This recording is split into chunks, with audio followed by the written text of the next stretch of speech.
maybe we can do this a little bit differently, right? So,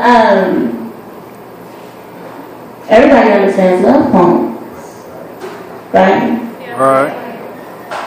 So I decided I was going to write the best love poem ever, right?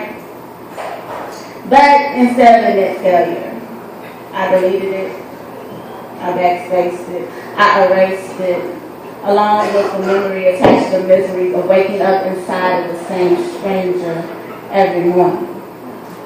Now, I'm not morphing into a quitter. See,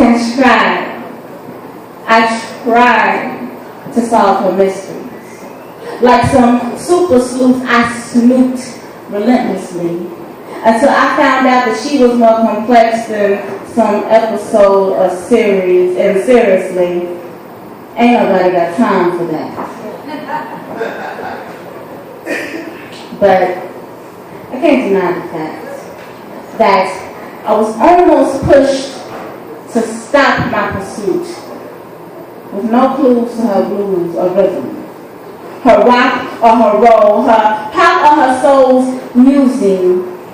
This damn girl is so fucking confusing, but for reasons I can't tell, I'm compelled to watch the jazz in her hands, to hear the concertos being composed with her vocal cords. I mean, it's just something about me that wants to usher her ambient spirit into a new age, but she flip-flops like hip-hop on rap days. And I wish I could decipher the ciphers in her service.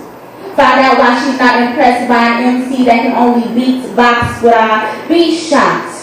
If I stopped her from taking the microphone cord and tying it into loose men's knots that she uses to hang her heavy, hollow heart with. Ironically, happiness is what she calls this unpragmatic passion. A poet, 5'3", and still growing into the skin that is much thinner than she is on most days. On most days, she is one false step from falling.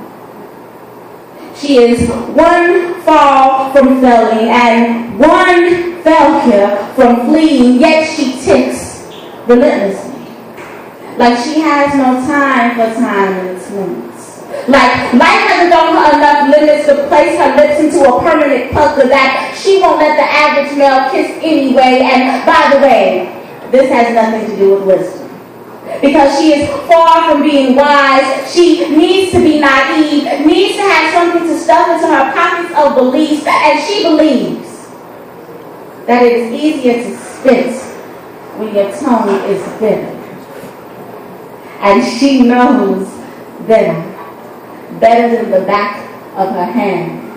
Or better yet, she knows better than the back of the head of the last man to look her directly in her eyes and deliver the fallacious lines, I love you, or I'm serious, or I'm sorry. And she's so sick of hearing this, and I know that she only feels human half of the time.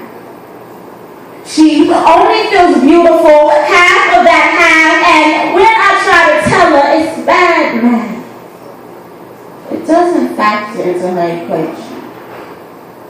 So I exit without asking why, and hope for days when she'll plot points on the positive